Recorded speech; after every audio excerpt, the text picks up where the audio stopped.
Estuvimos hablando que tenemos un reto, un desafío como creyentes en Yeshua que han descubierto el Yeshua judío. A falta de un mejor término, creyentes mesiánicos, podríamos llamarlos. Creyentes mesiánicos, ¿verdad? ¿A alguien no le puede gustar ese término? Yo no he encontrado otro para describir en una palabra todo lo que encierra nuestro movimiento. Ahora hay muchos grupos que se hacen llamar mesiánicos y yo quisiera separarme totalmente de algunas cosas que ellos enseñan, pero es el mejor término que he conocido y es el más bíblico, de hecho, porque los primeros creyentes no judíos en Yeshua fueron llamados cristianos en Antioquía de Siria, en Hechos capítulo 11. Y en ese momento histórico, la palabra cristianos no representaba una ruptura con el pueblo judío, para nada. De hecho, era un nombre dado a una secta o secta en el sentido positivo, a un grupo de hombres que seguían a un Mesías judío y no designaba para nada a otra religión. Era un nombre para describir a un grupo dentro del judaísmo. Como por ejemplo, el nombre funcionaba más o menos igual a la palabra herodiano. Herodiano, ¿qué significaba en ese tiempo? Simpatizante de Herodes. Y cristiano significaba simpatizante de Cristos. Cristos es la palabra en griego para decir Mesías. Entonces la transliteración al español de cristiano sería mesiánicos, de hecho. Esa sería la manera. Y la palabra Cristos en griego es la palabra que se traduce del Mesías, del hebreo Mesías. De hecho, la Septuaginta, que es una traducción del hebreo al griego que se hizo 250 años antes del Mesías, cada vez que aparece en hebreo la palabra Mashiach, la traduce como Cristos. Y mesiánicos es quizás la mejor transliteración. Y de hecho, en el primer siglo, originalmente se le llamó cristianos a los creyentes no judíos en Yeshua. A los judíos creyentes en Yeshua se les llamaba nazarenos, o la secta del camino, Haderek. Y con el paso del tiempo pasó algo, y es que el número de gentiles creyentes en Yeshua llegó a ser más grande que el grupo de judíos creyentes, como es lógico, ¿verdad? Porque Israel era una nación entre todas las naciones. Y al llevar Pablo la buena nueva de redención a todas las naciones, tarde o temprano el número de no judíos creyentes iba a ser más grande. Y se dio un fenómeno. Como el grupo de no judíos era más grande, la gente empezó a llamar cristianos ya no solamente a los no judíos creyentes, sino también a todo el grupo, ahora incluidos los judíos creyentes. Y por eso cuando Agripa le dice a Pablo, por poco me persuades de hacerme ¿qué? Cristiano, Pablo le dice, ¿quién diera que tú pudieras hacerlo y fueras igual que yo? Parafraseando el verso, Pablo le dice algo, ¿quién diera que tú fueras como yo, excepto estas cadenas? Y luego vemos en Primera de Pedro, vean conmigo, Primera de Pedro capítulo 4, ya cuando Pedro escribe esta carta, que es en la década de los 60 del siglo I, ya se le llama, no los de adentro, sino los de afuera, le han llamado al grupo de gentiles y judíos creyentes cristianos. Y dice Primera de Pedro capítulo 4, 16, cuando lo tengan me dicen amén. Dice, pero si alguno padece como cristiano, no se avergüence, al contrario glorifique a Elohim por ello. Miren qué curioso. Pedro no se divorcia de ese nombre, porque en ese entonces el término cristiano no hacía referencia a una religión separada de Israel basada en el Vaticano. Eso pasó mucho tiempo después, 300 años después, ¿Cuántos años tiene Estados Unidos de existir? ¿Alguien sabe? ¿Bien? La independencia fue en 1776, ¿verdad? Y si hacen la suma, hoy tendría 247 años de la independencia. Ahora, desde la inauguración de Washington, tendríamos 234. O sea, Estados Unidos tiene menos de 300 años de existencia. ¿Se pueden imaginar? Todo el tiempo que ha existido Estados Unidos son 200 y cachito de años. Bien, el cristianismo como religión se creó 300 años después de Yeshua. O sea, es más del tiempo que Estados Unidos ha existido. ¿Habías pensado en eso? Todo lo que eso genera. Entonces, en el tiempo de Pedro, cristiano era una referencia ya sea a un judío o a un no judío creyente en Yeshua. No había que ser cristiano, alguien podía ser cristiano y judío al mismo tiempo, sin problema. Hoy para algunos eso es casi imposible, porque luego el nombre mutó otra vez. Ya en Nicea, cuando el cristianismo se separa del judaísmo, cristiano ya no significa lo que significa aquí. Cristiano ya en Nicea significa el miembro de una religión separada de Israel. Pero antes no significaba eso. Y dijimos que como miembros del movimiento que podemos llamar mesiánico, aunque ya dije que no me gusta del todo algunos grupos que se han arrojado ese término, pero bueno, somos un grupo que estamos como en ese camino de Bolivia, Old Yungas Road. Si alguien no estuvo en la mañana, veíamos cómo hay un camino en Bolivia que se llama así, Old Yungas Road, y se llama el camino de la muerte. Llega un punto donde hay un punto donde solo hay barranco de un lado, pero hay otro punto donde el camino es sumamente estrecho y hay barranco a la derecha, barranco a la izquierda. Y si te mueves mucho a un lado, te caes. Y si te mueves mucho al otro lado, también te caes. Y como vimos, espiritualmente somos hijos de un divorcio de dos movimientos, lo que hoy se llama judaísmo y de lo que hoy se llama cristianismo. El cuerpo del Mesías, por razones históricas, se separó. Y no solamente el pueblo judío también no quiso nada que ver con el movimiento de Yeshua. Y hubo mucha pelea entre estos dos grupos, así como en un divorcio. Nunca hay un divorcio que haya sido 100% pacífico. Tuvo que haber habido alguna disrupción para que terminara en divorcio, ¿sí o no? Y esta pelea se alimentaba mutuamente del menosprecio de unos, el resentimiento de otros, y luego siguió así hasta el día de hoy. Y como vimos, Boaz Michael dice que tenemos que ser muy prudentes y muy sabios a la hora de interactuar con nuestros dos papás. Porque nuestros dos papás tienen cosas buenas, por eso son papás de nosotros. Y un hijo de padres divorciados ama a los dos. Ama a su papá y ama a su mamá. Y le gusta estar con papá y le gusta estar con mamá. Y cuando papá habla mal de mamá, no le gusta. Y cuando mamá habla mal de papá o papá de mamá, no gusta. Y tienes que saber, como dice la Torá, sábelo hoy y llévalo a tu corazón, que cuando escuches a un rabino del lado de uno de los padres, o a un pastor o a un predicador del lado del otro padre, tu corazón se va a gozar cuando ellos hablen las cosas de verdad. Pero cuando uno empiece a hablar cosas que dicen mal del otro o de lo que el otro representa, entonces te va a doler. Y ese es el camino que hemos elegido. Elegimos ese camino. Por eso yo he oído tanto a Rabino Jonathan Sachs, el rabino en jefe de Inglaterra, muy bueno, una persona muy, muy sabia. Partió a la eternidad hace poco tiempo. Él era rabino y también filósofo al mismo tiempo.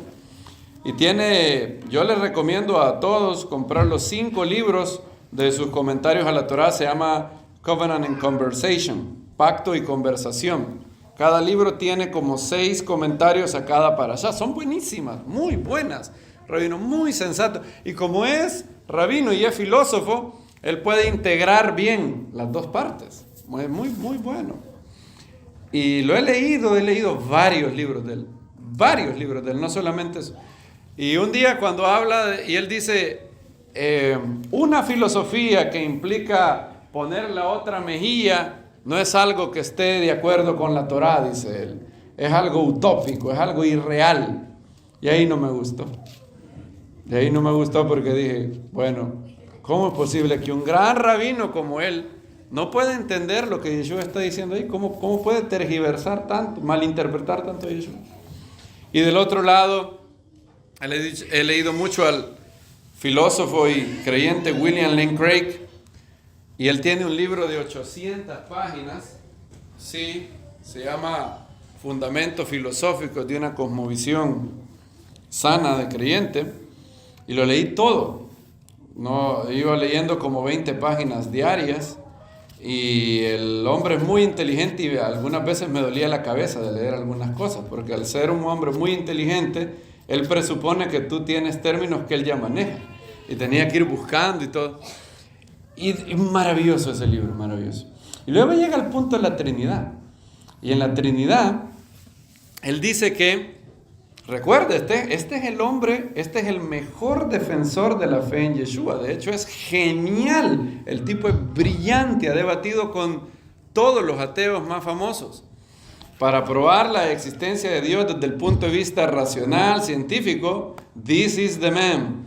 De hecho, en una ocasión hicieron una alianza de creyentes e iban a debatir 3 ateos versus 3 creyentes. Y había un rabino ortodoxo ahí.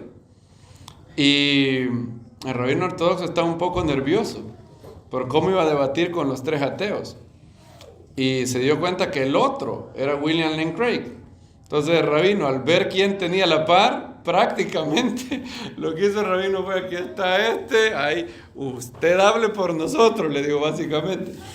Y es un hombre genial, de hecho, para explicarte las bases históricas, las pruebas de la resurrección de Yeshua.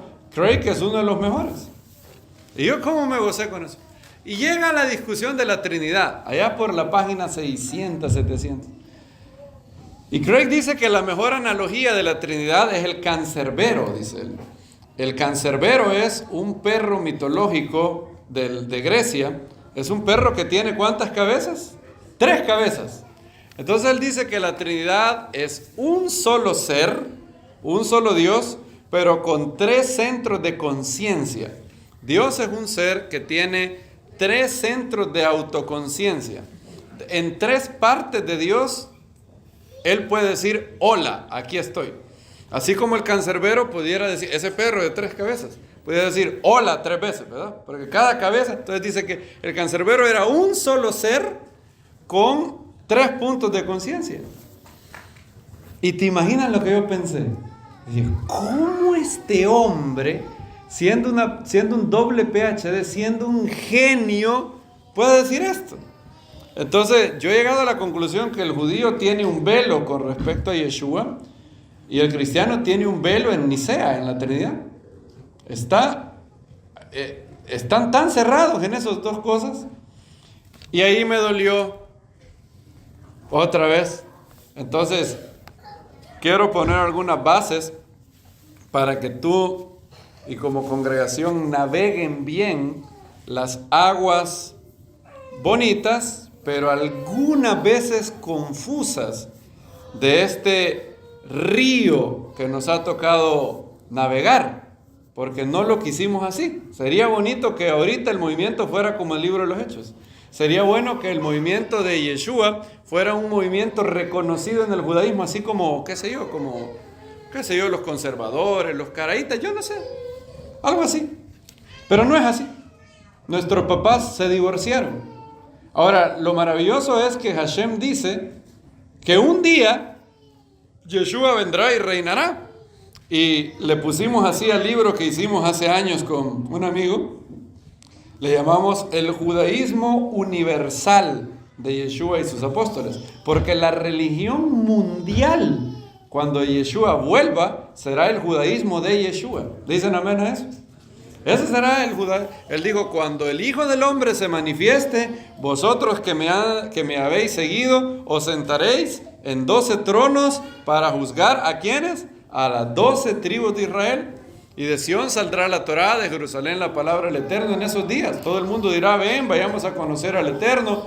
Y nuestros padres, esto es el pueblo judío, la Torá y la fe en Yeshua, que hoy están separadas, volverán a casarse. Bendito sea el Eterno. ¿Quieren ver esos días? Amén. Bien. Esos son los días que queremos ver y cada uno de ustedes es sumamente importante en eso. Porque ustedes representan un anticipo de eso. Son las primicias, todo el movimiento mesiánico, todos los verdaderos creyentes en Yeshua que han redescubierto al Yeshua judío, que aman a Yeshua, son llenos del Espíritu y aman la Torá y todo lo que eso implica, son primicias de lo que pasará un día. Somos un anticipo del futuro. El Salmo 145 dice al final, toda carne bendiga su santo nombre. ¿Cómo es que dice? No. Ve conmigo al Salmo 145. Mi boca relatará la alabanza del Eterno. Todos los hombres bendecirán su santo nombre eternamente y para siempre, pero nosotros bendeciremos al Eterno desde ahora y para siempre. Un día todas las naciones van a celebrar Sukkot, ¿verdad? Eso es lo que dice Zacarías capítulo 14. Y un día en el milenio todo el mundo celebrará Sukkot, pero nosotros celebraremos Sukkot desde ahora y para siempre. Un día todo el mundo celebrará Pesach y recordará la muerte de Yeshua en el milenio. Pero nosotros celebraremos Pesach ¿desde qué? Desde ahora y para siempre. Somos un anticipo desde ahora. Llegará el tiempo y ahora es, dijo Yeshua. Y quisiera que pudiéramos tener unas bases, algunos fundamentos de cómo navegar adecuadamente el río del divorcio que nos ha tocado. Las cartas de Pablo se dividen según el peligro que las comunidades experimentaban. Algunas cartas Pablo advierte de peligros del lado no judío, como por ejemplo Colosenses, como al 1 Timoteo. También hay otras cartas donde hay un riesgo del lado no judío. Ahora hay otras cartas donde el riesgo era del lado judío. Gálatas, por ejemplo, y Tito también. Y Pablo describe cómo ha tenido problemas con ambos bandos. Hoy me decía el hermano que había tenido la experiencia de que de un lado una hermana decía, esos son judaizantes. Y del otro lado dicen, esos son cristianos. Y no es nada nuevo eso de tener problemas, que cada lado te malinterprete. Miren lo que dice Pablo en 2 Corintios capítulo 11. Se van conmigo ahí. 2 Corintios 11. 2 Corintios 11 dice, Pablo habla de los sufrimientos de un apóstol. 11:23. Cuando lo tengan me dicen amén. 2 Corintios 11:23 dice, ¿son ministros del Mesías? Hablo como si hubiera perdido el juicio, yo más. En trabajos mucho más. En cárceles mucho más. O sea, Pablo no quiere jactarse, pero no puede ocultar la verdad. Esto es cierto. Dice, en azotes más severamente, en peligros de muerte muchas veces. Miren lo que dice. De los judíos, 5 veces recibí 40 azotes menos 1. O sea, la espalda de Pablo parecía un mapa mundi.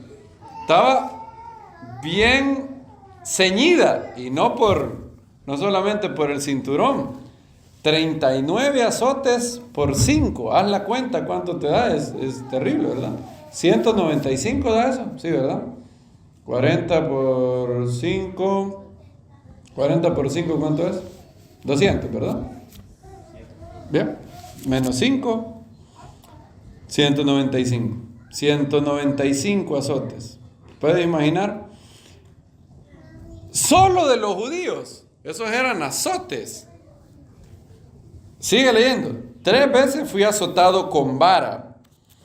Esta vez cuando lo azotaron con vara, una de las veces fue en Filipos, una ciudad de Macedonia, y ahí gobernaban los romanos, y ellos no tenían la regla que no se podía dar a más de 40 azotes. O sea, los romanos te podían moler a golpes hasta que se les cansaban las manos. O sea que estas 3 veces que fue azotado con vara, fácil le cayeron más que los 5 azotes del lado judío. Una vez fui apedreado en Listra, 3 veces fui náufrago, una noche, un día he estado en lo profundo, en viaje frecuentemente, en peligros de ríos, en peligros de ladrones. Miren lo que dice aquí, en peligros de los de mi nación. ¿Quién es la nación de Pablo? La nación judía, la nación de Israel. ¿Y en peligros de qué? De los gentiles.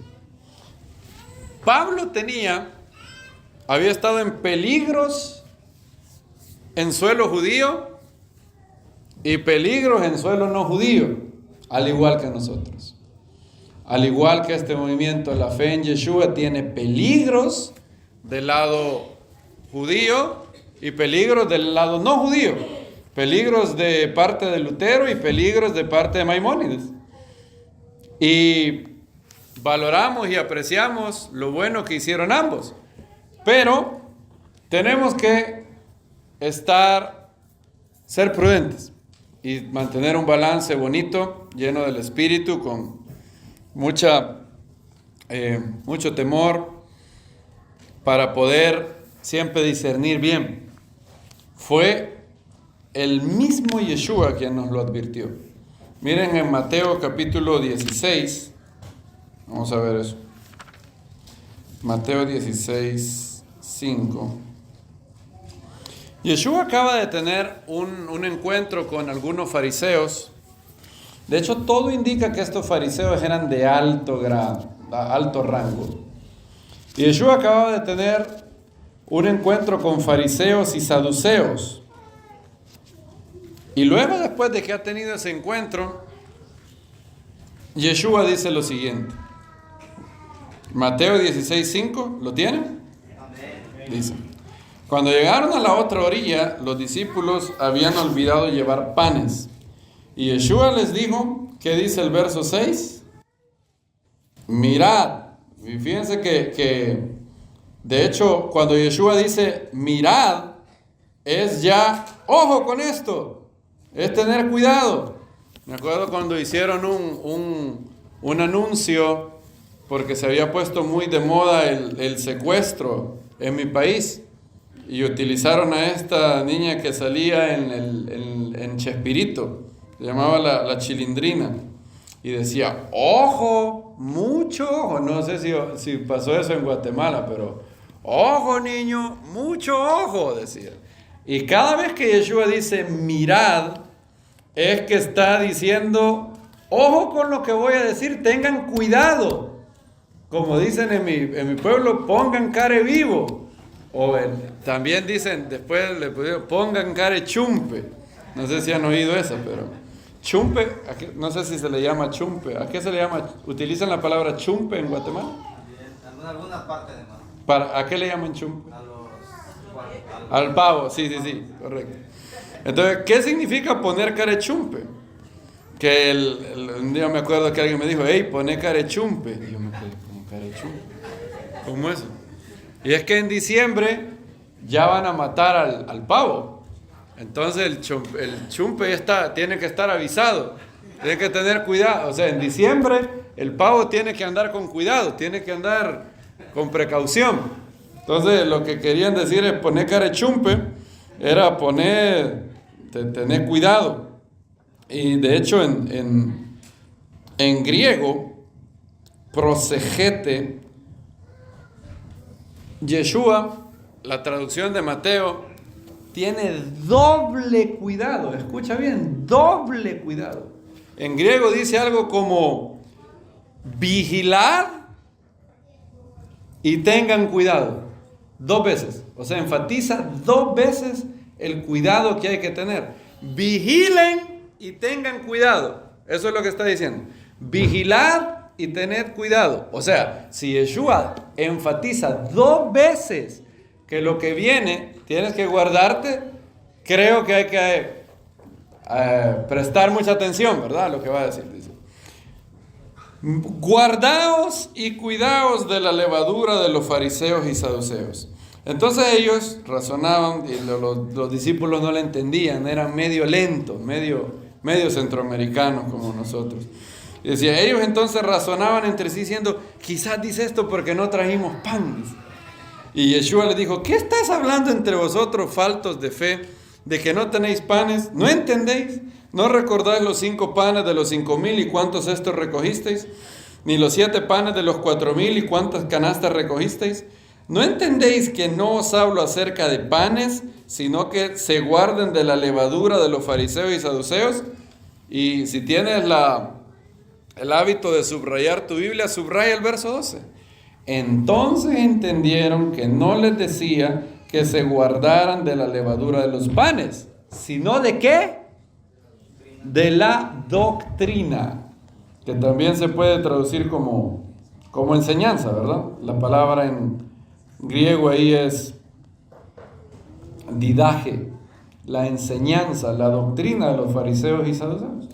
Él no advirtió contra la doctrina de los esenios, aunque también tenía muchas cosas raras, bastante raras de hecho, sino que advirtió de la amenaza que era más latente, más próxima. Nunca Yeshua habló en contra de los budistas, y el budismo ya existía. El hinduismo ya existía. El hinduismo tiene 33 millones de dioses. Es una de las religiones de más oscuridad que hay en la faz de la tierra. Las visiones, si vas a la India y ves a los grupos de hindús adorando a sus dioses, es algo sacado de una película de terror. Michael Brown dice que un día fue a un lugar donde iban desfilando unas personas que llevaban aritos, así en la oreja y en los brazos. Todo rodeado de aritos de aquí, de aretes. Y iban como en un trance. Y luego la adoración a ese Dios es que les quitaban, les arrancaban los aretes así y sangraban. Y estaban en un trance tan profundo que no sentían dolor. No se inmutaban. Le hacían así.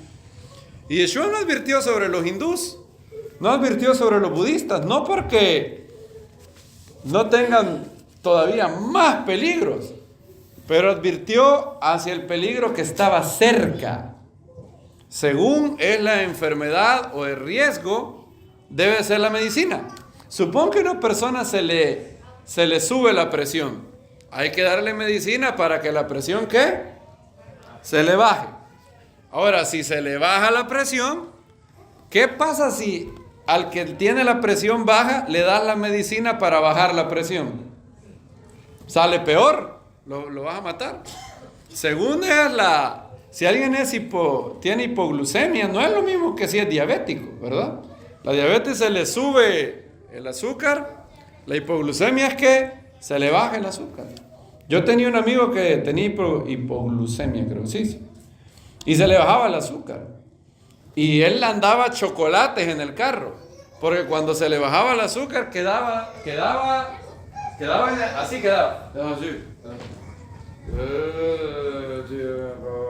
no podía ni hablar, se le bajaba el azúcar. Y tenía que agarrar un Snickers y comérselo. Y según es la enfermedad, es la medicina. Una medicina correcta para la enfermedad incorrecta puede ser mortal. Y por eso Pablo, hay cartas donde él advierte sobre los peligros del lado gentil.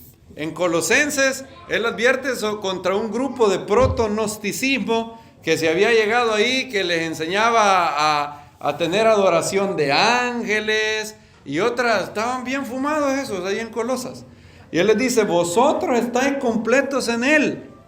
Había gente en Colosas que le decía, sí, la Biblia está bien, pero La Biblia está bonita, pero es muy básica.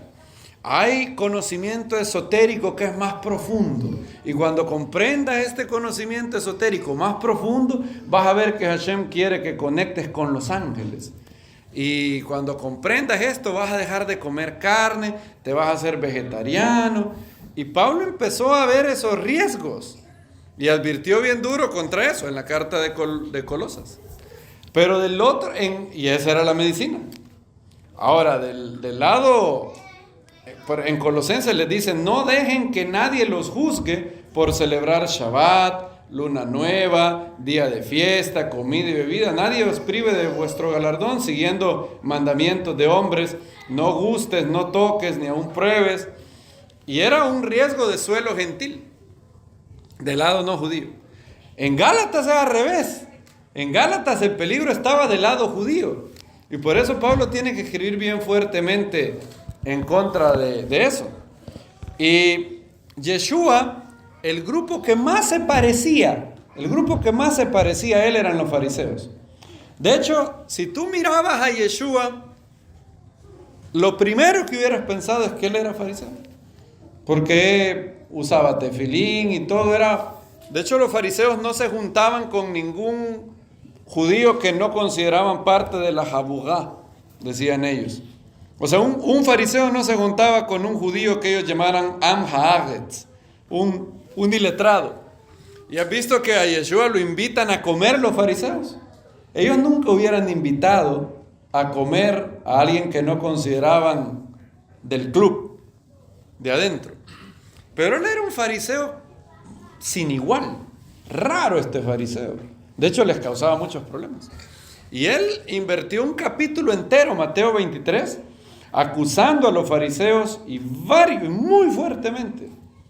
Y no es porque él estuviera en contra de la Torá ni nada por el estilo. Es como que un pastor viniera y hablara en contra de varios de las enseñanzas erróneas de otros pastores de su denominación. No es que él ha dejado de ser de esa denominación, es porque es al que está cerca el que más te preocupa.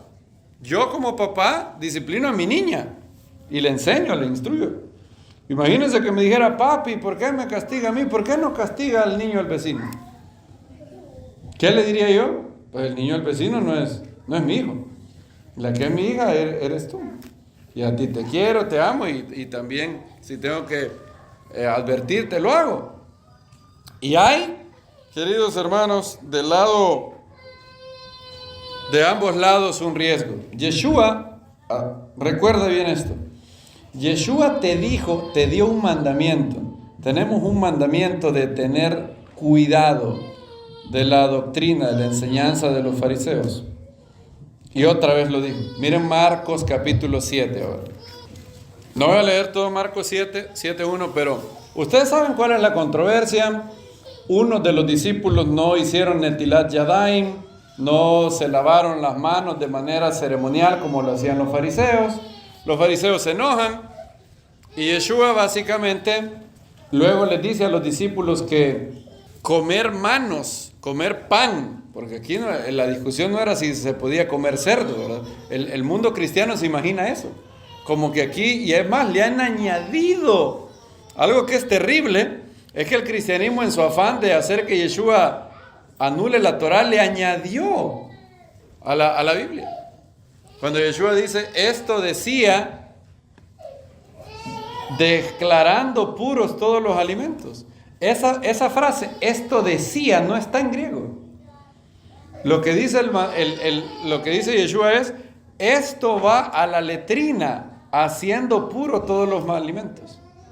No dice, esto decía. Lo que él está diciendo es, si hubiera, la preocupación de los fariseos era que, si por ejemplo una mujer con nidá, con su periodo, había ido al mercado, tocaba algo, entonces luego, si yo iba a ese puesto y compraba pan, había un grado de impureza secundaria y a ellos les gustaba comer en un estado de pureza ritual. Entonces habían inventado un intrincado sistema de lavarse las manos para en teoría quitarle la impureza ritual al pan. Y hay un erudito, se llama Aaron Ivy, que él muestra todo todos los versos de la Mishnah de Tosefta de esto, pero no hay tiempo para ir ahí, quizás en otra ocasión, si me vuelven a invitar y no se enojan. Entonces lo que Yeshua está diciendo es, hay impureza ritual e impureza moral. Y ustedes están muy preocupados por la impureza ritual. Y por la impureza ritual no se deberían de preocupar mucho. Porque en el peor de los casos, que un alimento contuviera impureza ritual, ¿cómo se quita la impureza ritual? La mayoría de impurezas rituales se quita haciendo tevilá, ¿verdad? Mikve, en las aguas vivas, ¿verdad? Y ahí los rabinos habían llegado a discutir si algunas cosas que sobrevivían al tracto de animales eran kosher. Y ellos decían que si algo había pasado por el sistema digestivo de un animal, al haber pasado por las aguas del sistema digestivo, era prácticamente como que habían hecho un mikve. Entonces Yeshua está diciendo algo muy similar a eso. Si por casualidad viniste y te comiste un pan que había tenido contacto con impureza ritual secundaria, eso va al estómago y luego va a la letrina, haciendo puro todos los alimentos. O sea, lo que él está diciendo es que el sistema digestivo mismo te limpiaba de eso y no tenías nada que preocuparte. Pero en los evangelios hay copistas que le añadieron, esto decía, esa palabra esto decía no está. Y lo hicieron para tratar de decir que Yeshua ahí dijo se puede comer puerco, ratón, todo. Y no era eso. Ahora, eso es lo que le dijo a sus discípulos. Ahora, con lo que sí tuvo problema es con la obsesión de ciertos fariseos con el ritual y olvidando cosas más importantes. Veamos lo que dice Marcos 7, 5. Cuando lo tengan me dicen amén. Dicen, le preguntaban los escribas y fariseos, ¿por qué tus discípulos no andan conforme a la tradición de los ancianos, sino que comen el pan con manos inmundas? Entonces él les dijo, bien profetizó Isaías acerca de vosotros, hipócritas, como está escrito. Este pueblo me honra de labios, pero su corazón está lejos de mí. Y en vano me honran enseñando como doctrinas preceptos de hombres.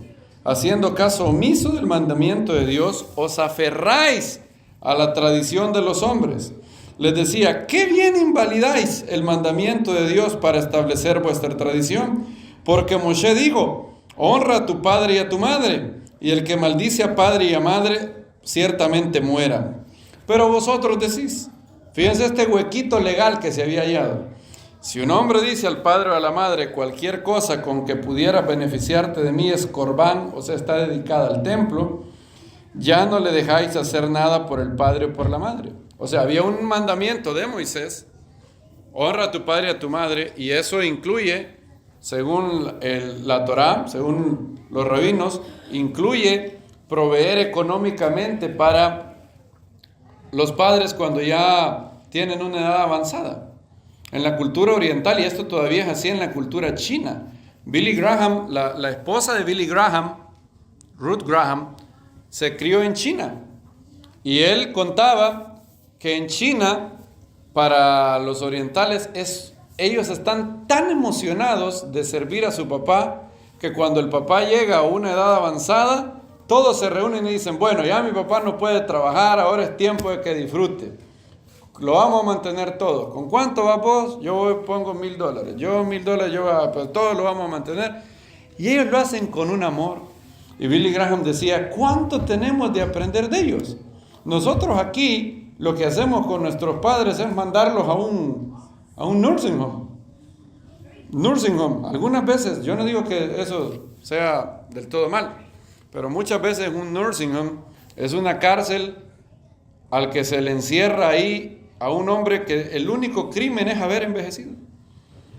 Y no quiere, el niño de los estadounidenses no quieren cuidar a sus papás. Muy molesto eso. Ay no, cuando ya esté mi papá viejito, mejor que lo cuiden unas enfermeras. Y yo no digo que eso esté malo, en algunos casos se entiende, Pero, y además, si tienes problemas con lo que acabo de decir, no te desquites conmigo. Eso lo dijo Billy Graham. Entonces, y él es estadounidense. Entonces él decía, aquí en América estamos patas arriba. Allá ansían poder cuidar a sus papás. Aquí ansiamos quitárnoslos de encima. Y en la Torah hay algo así. El hijo tiene que proveer para sus padres, según sus posibilidades, obviamente. Y miren lo que dice el verso 3. Este es otro verso de esos de fundamento. Dice, invalidando la palabra de Dios con vuestra tradición que transmitís, y hacéis muchas cosas semejantes a estas. Quiero que, si puede repetir conmigo, hacéis muchas cosas semejantes a estas. O sea, y ¿saben por qué está escrito esto aquí, verdad? O sea, los evangelistas no escribieron esto solo para decirte, esto es algo que Yeshua dijo. Esto es algo que está aquí para advertirte.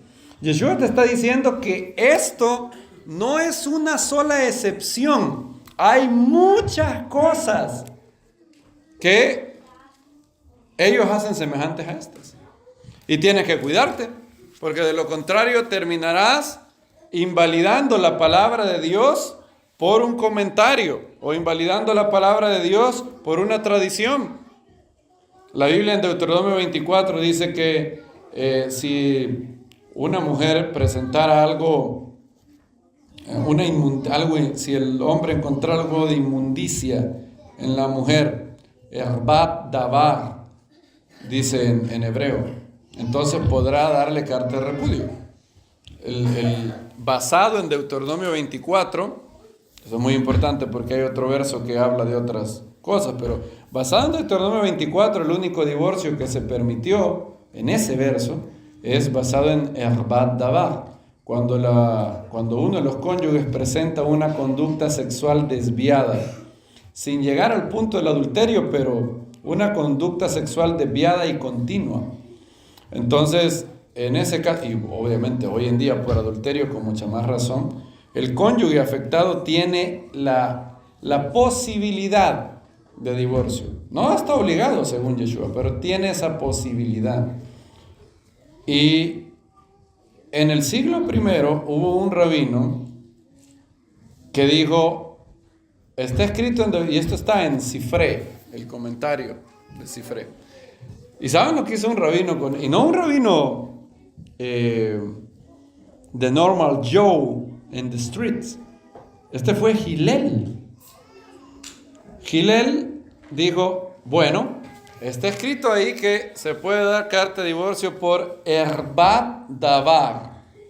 La escuela de Shammai decía, erbat davar significa inmundicia sexual, nada más. Un hombre no puede divorciarse de su mujer, basado en Deuteronomio 24, a no ser por causa de fornicación, que es exactamente lo mismo que Yeshua dice en Mateo 19. Bueno, Hillel vino y dijo, pero ahí dice erbat davar, no dice solo erbat. Erbat en hebreo significa desnudez. Pero dice Hillel, pero aparecen dos palabras, erbat y davar. Entonces, en realidad no hay solamente una causa de divorcio, hay dos. Una por erbat y la otra por davar. Y eso está, la discusión entre Hillel y Shammai está en Sifré. Y Hillel dice, si solo hubiera sido válido un divorcio por inmundicia sexual, ¿por qué está la palabra davar? No, dice, aquí está hablando que hay dos causales de divorcio. Claro que por inmundicia sexual se puede, pero también por davar. Davar en hebreo significa palabra, pero también puede significar cosa. Entonces Hillel en el siglo I hizo una innovación terrible. Y la innovación es la siguiente: se puede dar carta de divorcio a una mujer por cualquier cosa. Por cualquier cosa que te moleste. Y un día le preguntaron a Hillel, ¿por cualquier cosa? Sí. ¿Y qué tanto por cualquier cosa? Y Hillel dijo, si le quema la comida, por eso él le puede dar carta de divorcio a la mujer. Y esos fariseos que estaban Y a todos, claro, los hombres que querían, el hombre pícaro dijo, uy, qué bonito eso que ha enseñado el rabino Hillel, yo sí estoy de acuerdo con él. Entonces, llegaron unos de estos que andaban viendo, hay gente que anda preguntando de líder en líder para ver quién le dice que sí. Entonces llegaron estos donde Yeshua, en Mateo 19, miren lo que dice. Mateo 19, 3. Es bien importante recuperar el contexto porque Mateo nos informa cuál fue el contexto. Mateo 19, 3 dice, cuando lo tengan me dicen amén. Y se acercaron a él unos fariseos para tentarlo, diciendo, ¿es lícito que un hombre repudie a su mujer por cualquier causa? Subraya eso, por cualquier causa. Noten que ellos no están preguntando si hay alguna razón válida. No, ellos están preguntando si se le puede dar carta de repudio por cualquier causa. Este es el divorcio por davar de Hillel. Luego vino Rabbi Akiva y se puso peor, porque él interpretó Erbat Davar diciendo, es lícito para un hombre dar carta de repudio a su mujer si haya una más bonita. Eso está en el Talmud, en Gitín 90, y en la Mishnah, en Gitín 9:10. Y obviamente, Yeshua sabe lo que dijo, ¿verdad? Yeshua los asustó, porque en primer lugar les dijo que la voluntad ideal de Dios es que nunca hubiera un divorcio. O sea, el ideal de Dios es que nunca haya un divorcio. Ese fuera el ideal. Ahora, en este mundo caído hay algunas ocasiones que el matrimonio ha habido un cónyuge que ha recibido tanto daño que Hashem comprendió eso y en algunas ocasiones Él permitió esto. Por causa de la dureza del corazón, dice Yeshua. ¿Qué es dureza de corazón? Es una persona que peca y peca impenitentemente, sin arrepentimiento. Entonces, para Hashem liberar a un cónyuge víctima de una persona así, permitió eso por la dureza del corazón, pero al principio no fue así, dice Yeshua. O sea, el divorcio siempre es una tragedia, siempre. Claro, algunas veces es mejor un final trágico a una tragedia sin fin, pero siempre es una tragedia. Y luego los discípulos estaban tan asustados que miren lo que dijeron los discípulos. En el verso 10, le dijeron los discípulos, si esa es la situación del hombre con la mujer, no conviene casarse. Fíjense los discípulos. Los discípulos eran fans de Hillel o fans de Rabbi Akiva. Y Yeshua les dijo, no, mis discípulos no pueden separarse de sus esposas por davar, porque le quemaron la comida. Y Yeshua nos advirtió bien fuertemente que hay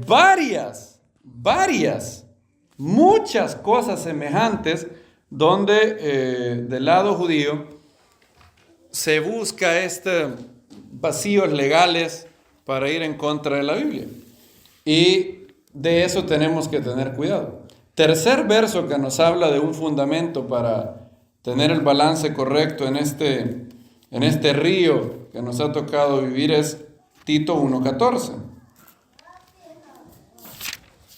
En Creta, Pablo había mandado a Tito a establecer ancianos en las comunidades y era una ciudad un poco con muchos problemas y varias personas de la circuncisión, o sea, judíos, estaban confundiendo a los hermanos. Y Pablo mandó a Tito para que no permitiera eso. Mira el verso 29, dice que retenga firmemente la palabra fiel conforme a la doctrina, a fin de que sea capaz de exhortar con sana enseñanza. Hay enseñanza sana y hay enseñanza que no es sana. Sana doctrina. Y de refutar a los que contradicen, porque hay muchos insubordinados, charlatanes, embaucadores, especialmente los de la circuncisión, a los cuales es necesario taparles la boca, no físicamente, no es que Tito iba a andar, sino refutándolos, enseñando la verdad, porque trastornan casas enteras enseñando por ganancia deshonesta lo que no se debe. Uno de ellos, su propio profeta, dijo: los cretenses siempre mentirosos, malas bestias, glotones, ociosos. Fíjense el testimonio que había dado de sí mismo. Este testimonio es verdadero. Miren lo que sigue. Por lo cual repréndelos duramente para que sean sanos en la fe. Pablo dice que es muy importante que sea sano en la fe. Hay enseñanzas que te llevarán a no ser sano en la fe. Y Pablo dice: repréndelos duramente para que sean sanos en la fe. Y luego advierte sobre dos cosas. Dice: no prestando atención a fábulas judaicas ni a mandamientos de hombres que, ¿qué dice? ¿Cómo dice su versión? Pervierten la verdad o van en contra de la verdad. Se apartan de la verdad. Ese es el problema. Cuando una fábula judaica se aparta de la verdad. Hay narraciones en los Midrashim que sirven para ilustrar una enseñanza y son bonitas. Hoy hablamos con el hermano, a mí me recuerdo la primera vez que oí el Midrash de Abraham y los ídolos. Me gustó mucho ese Midrash. Hasta lo puse en el libro que hicimos. Si se acuerdan, Abraham, el papá de Abraham es idólatra, ¿verdad? Y él quiere hacer que Terak deje de ser idólatra. Entonces, Terak un día lo deja cuidando los ídolos, ¿verdad? Y entonces viene Abraham, agarra un garrote y los hace pedazos a todos, pero deja el más grandote. Deja el gran Buda ahí. Estaba el gran Buda sentado, yo no sé si era Buda, pero ese ya es Midrash mío. Ya me gustó ese amigo. Es Midrash cojutepecano, salvadoreño. Entonces, dejó al más grandote y le dejó el garrote a él.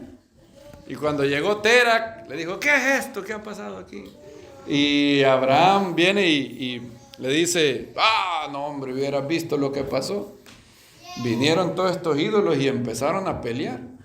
Porque creo que es una mujer que les lleva una mujer de harina, una ofrenda de harina, si mal no recuerdo. Y empezaron los ídolos a pelear el uno con el otro, fíjate. Y vino este grandote agarró ese gran leño que está ahí. Vino y empezó a pegarles a todos y los destrozó. Y mira, pues ahí todavía tiene el garrote. Y Terak le dijo: ¿cómo vas a creer, Abraham, que van a hacer estos ídolos? Si estos ídolos no tienen vida. Y recuerdan lo que dice el Midrash, que Abraham dice que tus oídos escuchen lo que tu boca dice. Si estos ídolos no tienen vida, ¿y para qué los adoras? Y hay muchos otros, que el Midrash es un conjunto. De hecho, Jonathan Sacks le llama literalmente leyenda. Hay un rabino italiano que tenía varias profesiones. Era rabino, periodista, era un erudito muy grande en Italia. Se llamaba Dante Lattes. Y él dice: la leyenda judía presenta a Abraham haciendo esto. Ahora, ¿eso pasó realmente? No. El Midrash no pretende ser históricamente cierto. Es una narración ficticia, artificial, que trata de ilustrar un punto. O sea, eso que no pienses que eso pasó en realidad. No es históricamente cierto, no es palabra de Dios.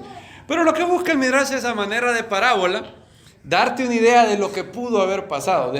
Lo que busca es decirte que Abraham trató por todos los medios de convencer a Terak de la vanidad de la idolatría.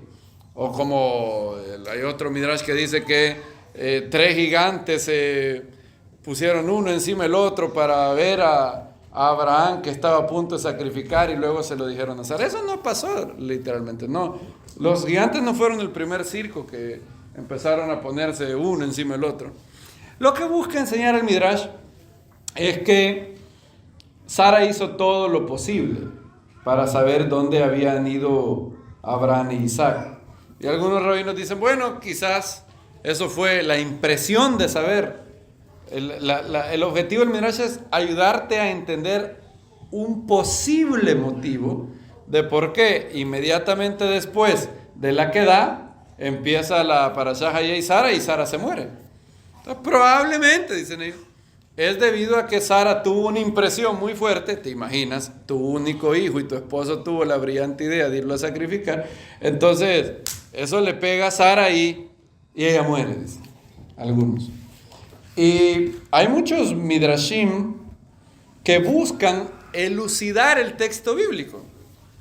Y algunos lo hacen muy bien. Encuentran, Jonathan Sacks, por ejemplo, ha encontrado 3 pistas muy bonitas en el pasaje de los espías, de los Meraglim, y hay conexiones entre los espías y otro pasaje de la Torah muy bonita, y que exactamente hay varias conexiones. Hay una conexión imperdible en el pasaje de los espías y los tzitzit, los verbos que usa, que son verbos raros y solo aparecen en esos 2 lugares. Entonces la Torah te alude de que hay una conexión ahí. Y cuando un comentario sirve para entender mejor, elucidar, muy bien. ¿Cuál es el problema? Eso es lo que dice Pablo. Fíjate otra vez.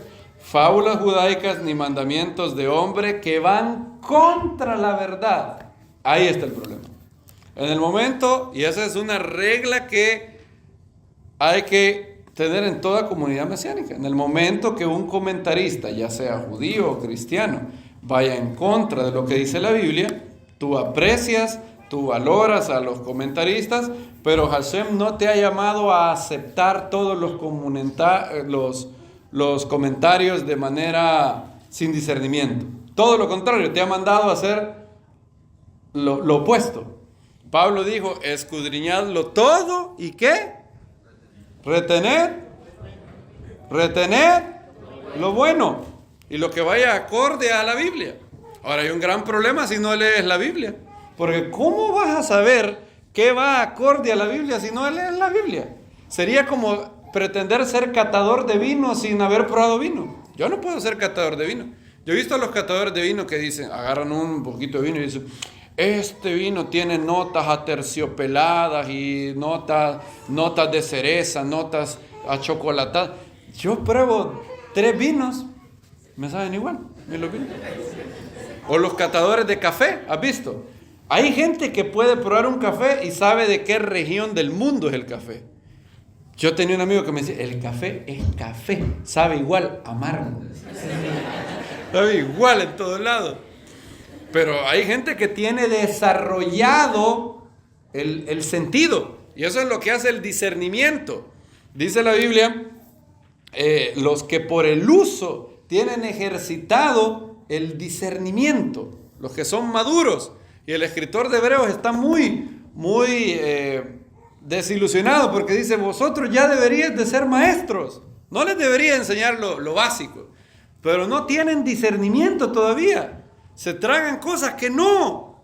Y hay cosas que no son sanas en la fe.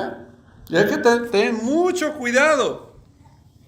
Y obviamente si estuviera en una iglesia cristiana, la medicina que yo diera fuera otra.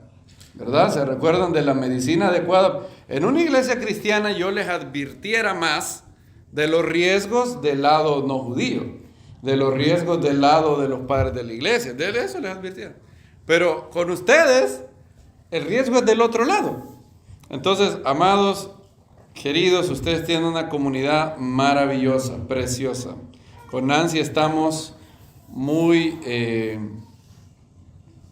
¿cómo les diría? ¿Qué palabra expresa bien? Tenemos gozo, muy alegres de ver lo que Hashem ha hecho con ustedes. Nancy me ha dicho, ¿cómo ha bendecido el Eterno a los hermanos en todo? Tienen una comunidad muy bonita. Y el éxito para mantener esto va a ser que tengan celo por Dios y celo por la Biblia. La Biblia es la regla infalible de fe. Solamente hay una palabra profética más segura y está contenido entre estas 2 pastas. Y todo lo otro ayuda si es una herramienta para entenderla mejor. Daniel Lancaster tiene una analogía de cómo debe de ser tu acercamiento a los comentarios rabínicos. Él dice, yo me casé con mi esposa. Y yo le soy fiel a mi esposa. Ahora, mi esposa tiene familia. Y para entender mejor su trasfondo, para entender mejor a mi esposa, yo tengo que llevarme bien con su familia. Con sus hermanas, sus primas, sus tías. Pero ojo, mi relación con las tías, las primas, nunca va a ser la misma que con mi esposa. Mi suprema lealtad es hacia un solo judío. Se llama Yeshua. Él es el único judío al que yo le soy supremamente fiel. Es el único judío del que yo quiero un visto bueno. Nadie más. Ningún otro. De hecho, Pablo se buscó problemas. A Pablo lo azotaron 5 veces del lado judío. ¿Por qué crees? ¿Crees que él llevaba a las sinagogas y decía, hola hijos de Israel, ¿cómo están? Vengo a decirles un mensaje. Todo está bien. No tienen que cambiar nada. Todo está bien. ¿Ustedes creen que lo hubieran apedreado por decir eso? El hecho de que lo apedrearan o lo azotaran en este caso, y si lees el libro de los Hechos, hasta rechinaban los dientes contra él. No le gustaba. Y es porque él no era siervo de los hombres. Dice Pablo, yo no soy siervo de los hombres. Yo una vez leí eso y me acuerdo que el Eterno habló a mi vida y sentí que Él me decía, tú eres llamado a amar a los hombres, eres llamado a amar a los hombres, a servirlos, pero no a buscar su aprobación. Si para amarlos y para servirlos tienes que decirles cosas que no les gustan, ese es tu llamado. Y si te odian por la verdad, muy bien. Entonces yo ese día me acuerdo que estaba orando y tuve que tomar la decisión de morir a mi deseo de agradar a la gente. Y ese es un deseo bien grande en el ser humano. Y dice la Biblia, buscad agradar al prójimo en lo bueno. En ese punto yo sí quiero agradar a todo el mundo. Pero si para agradarlos tengo que... si les digo algo y se enojan, y es verdad, bueno. Y si me odian por eso, así sea. Porque de lo contrario, dice Pablo, no sería siervo del Mesías. ¿Sería siervo de quién? De los hombres. Y por eso, queridos hermanos, hay que tener cuidado con esto. Recuerda eso. Yo estudio y voy a hacer algo que yo no hago. Yo creo que nunca he hecho esto. Pero voy a hablar como Pablo ahora. Pablo no le gustaba hablar de lo que él hacía. Pero un día dijo, bueno, no me han dejado opción. Voy a hablar como loco, dice. Voy a hablar como si hubiera perdido el juicio. Porque él se va a jactar. Y si te diste cuenta en la mañana, no me es ajeno la literatura rabínica. He estudiado a Maimónides. Hay un libro enorme así de Saadia Gaón que se llama Emunot Bedeot, que te lo recomiendo. Es triste que el filósofo judío más reconocido sea Maimónides. Saadia Gaón es muchísimo mejor. 600, Emunot Bedeot es grande, es muy bueno. Leí a Saadia Gaón, a Maimónides, a Samuel David Luzzatto. He leído también Sefer Yekarim de Yosef Albo, a los principales filósofos judíos. He leído extensas partes del Talmud. De hecho, tuve el tratado Ketubot, lo leí completo. Y de hecho, agarré en la pasta, tenía hasta los folios de los comentarios que más me ayudaban a entender la Biblia. También he leído páginas y páginas y páginas de comentarios rabinos. Y yo valoro mucho, aprecio mucho a los rabinos. De hecho, escucha lo que te voy a decir, los rabinos han construido el mejor intento humano de conectar con Dios. El judaísmo rabínico es la mejor religión que el hombre pudo haber inventado. Yo me quedo asombrado con mucha de la sabiduría de los rabinos. Y yo aprecio mucho, de hecho, cuando voy a ver un texto del Tanakh, Lo primero que busco hacer es buscar a los comentaristas. Leo a Rashbam, a Hiskuni, Obadías Forno. Si has leído los comentaristas judíos, sabes quiénes son estos rabinos. Y busco leer a Nachmanides, a Rashi. Lo he leído por años. Entonces no pienses que lo que te digo viene de un corazón de creerme superior, nada que ver. Simplemente me duele haber visto a gente que ha perdido su alma al negar a Yeshua. Y quiero advertir en contra de eso. Porque si no mantenemos el balance adecuado, puede llegar a tener este problema. Y los rabinos mismos te han dado pistas de a qué se refiere Pablo. Una vez alguien me dijo, pero es que a saber a qué se referirá Pablo cuando dijo fábulas judaicas. Los rabinos mismos te lo dicen. Por ejemplo, Jonathan Sachs habla claramente de los Midrashim, le llaman leyendas. Dante Lattes también. Rashbam, el nieto de Rashi, en su comentario a Génesis 37, él cita un Midrash y dice: la interpretación de estos son Eleja Toldot, estas son las generaciones de Jacob, y dice, esto es lo que se ha interpretado. Le dedica como 2 reglones a la interpretación. Y luego Rashbam dice, this is nonsense. Esa es la cosa que él dice. Esto es un disparate. Y él tiene el coraje de decir, yo hablé con mi abuelo, dice Rashi. Él trató de hacer un comentario que tuviera el peshat de la Torá. Pero yo hablé con mi abuelo y le dije, abuelo, ese comentario está cargado de Midrashim. Y Jonathan Sachs dice, este es un rabino ortodoxo, debemos de resistir la tentación de soterrar el texto de la Torá en montañas de Midrashim. Yo he llegado a congregaciones donde la gente ha llegado al punto donde ya no distingue la realidad de la ficción, donde ya no distinguen qué es lo que dice la Biblia y qué dice el Midrash. Y me preocupa eso, porque van a llegar, si siguen así, va a llegar un punto en donde su discernimiento se va a afectar. Ya no van a poder discernir la verdad del error, y eso me preocupa. Y los mismos rabinos nos han dejado claro que cuando otros Midrashim han ido en contra del sentido de la verdad, no debemos de hacerles caso. Yeshua mismo lo dijo, guardaos de la doctrina de los fariseos. Miren lo que dice Jonathan Sachs, por ejemplo. Dice, los sabios respondieron a esta pregunta místicamente. Ellos dicen que aún las almas de los judíos que no habían nacido estaban presentes en el monte Sinaí y ratificaron el pacto. Todo judío, en otras palabras, dio su consentimiento en los días de Moisés, incluso aunque no había nacido. Ya no, seguro, ustedes han oído eso, ¿verdad? Al llegar a la Parashá Nitzavim, el comentario estándar de la tradición judía dice esto. Y en esa ocasión no solamente estaban las 12 tribus de Israel, sino que también estaban las almas de ¿quiénes? De todos los israelitas que no habían nacido. ¿Han oído eso? Jonathan Sachs dice, bueno, desmistificando esto, o sea, en lenguaje práctico, ¿qué te está diciendo? Eso es un ¿qué? Un mito. No te creas eso. ¿De verdad crees que todas las almas de todos los judíos estaban ahí presentes?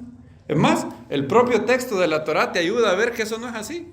Porque Moisés dice, yo aquí hago un pacto con todos los que están presentes y con los que no están presentes. Si el alma de ellos hubiera estado ahí, entonces no hubieran estado presentes, ¿verdad? Es lógico. Jonathan Sachs dice, bueno, dice, desmistificando un poco esto. Lo que quiere decir, lo que los rabinos lo que los sabios quizás quisieron decir, es que en el fondo de su corazón, el judío más asimilado sabe que aún es judío a pesar que se ha asimilado. En el judaísmo antiguo no creía en lo que se llama la preexistencia de las almas.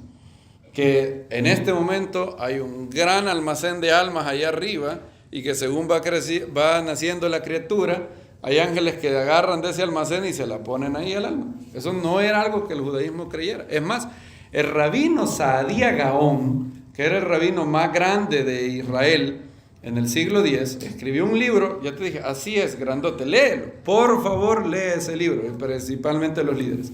Se llama Emunot Bedeot, el libro de las doctrinas y creencias, Emunot Bedeot. Van a tener que hacer tarea porque son 600 páginas, pero cada una es muy buena. Y él dice claramente lo que era la fe de Israel antigua. Esto fue antes de que el Zohar se escribiera en el siglo XII. Esto fue antes de que entrara mucho de la Kabbalah. Y Saadía Gaón dice, la Biblia dice, el Tanakh nos enseña, y cita un verso de Zacarías, que el alma del hombre es creada en el momento de la concepción en el vientre de su madre.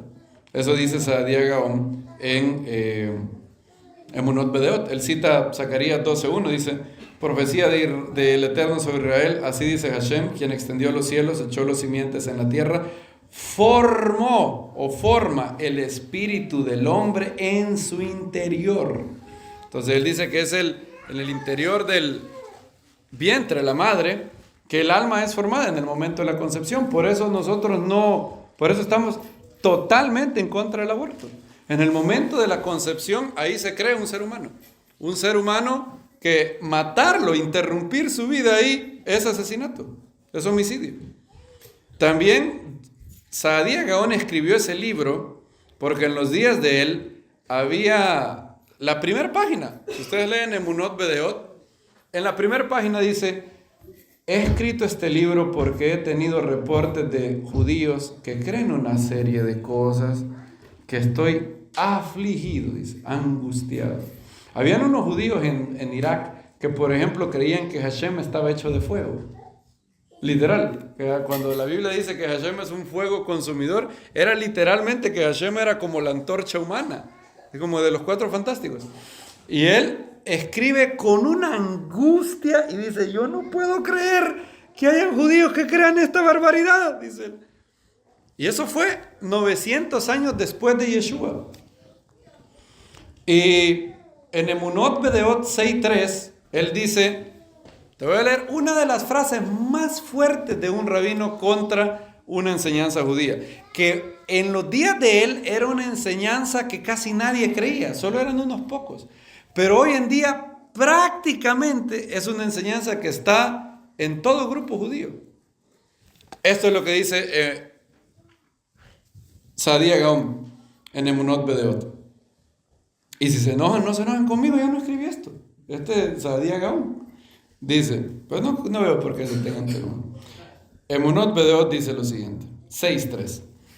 He oído, ha llegado el reporte a mí también, que hay algunos que tienen el sobrenombre de judíos. Oigan, ¿cómo empieza el rabino? Está bravo el rabino. O sea, él dice, esos son judíos, pero es judío de apodo, porque el que cree esta barbaridad no es judío, dice. He aquí me ha llegado el reporte de algunos que tienen el sobrenombre de judíos, que creen en la doctrina de la transmigración de las almas, o reencarnación. Esto es, dice él, que creen que el alma de Rubén puede encarnar luego en el alma de Simeón. Y dicen esto, y algunos llegan al extremo de decir que puede reencarnar en un animal. Ellos repiten estas y otras estupideces. Así le llama él a la reencarnación. Estupidez. Esa es la palabra que él utiliza.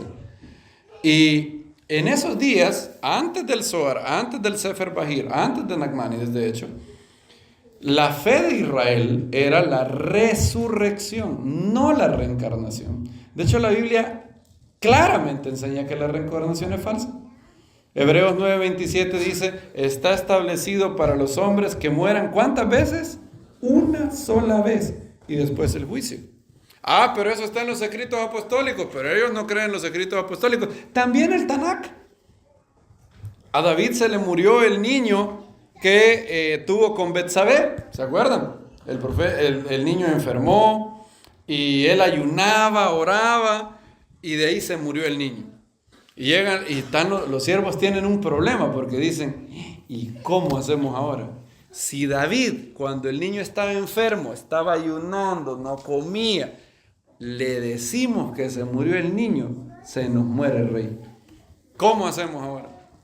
Y de ahí vienen y le dicen, David los ve medio raros. Y les dice, espérate, yo no, los veo raros. ¿Ha muerto el niño? Y los siervos le dicen, ha muerto el niño. Y David hace todo lo contrario de lo que ve. David viene, se va a bañar, se pone perfume, agarra del perfume ese Givenchy, perfume francés, se pone, se corta la barba, pone bien bonito, se pone el saco y va a adorar al Eterno. La gente se cholló David. Se sobó David, dicen, porque si estaba bien triste. ¿Y cómo es posible que haya hecho? La respuesta que da David es la fe de Israel, la fe antigua de Israel, antes de que se metieran cosas ajenas a la fe original de Israel. ¿Sabes qué es lo que le dice David? Bueno, les dicen, ¿saben por qué hice esto? Cuando el niño vivía, yo oraba para que el Eterno lo sanara. ¿Quién sabe si lo puede sanar? Pero ahora que el niño ha muerto, ya está. Y les voy a leer literalmente lo que él dice. Está en el segundo libro de Samuel, capítulo 12. 12 creo que es. Sí, 12. 12:23. ¿Desde el 22? Voy a dejar que lo lean. Este verso es claro que él, para David, jamás consideraba la reencarnación. La reencarnación es una doctrina de origen hindú, el karma y todo eso, la rueda kármica. Y si hiciste algo mal, puedes reencarnar en cucaracha. Yo siempre he querido preguntarle al hindú, y luego que soy cucaracha, ¿qué hago para volver a reencarnar como hombre? ¿Me dejo matar? ¿Me tomo el Raimax bien? ¿Soy una buena cucaracha y le hago así? ¿Cómo hago? ¿Cuál es mi Torah como cucaracha para? Pero nunca he tenido esa oportunidad. Dice 12:22. Y él dijo, mientras el niño estaba vivo, yo ayunaba y lloraba porque decía, ¿quién sabe si el Eterno se compadecerá de mí y el niño vivirá? Pero ahora que ha muerto, ¿para qué he de ayunar?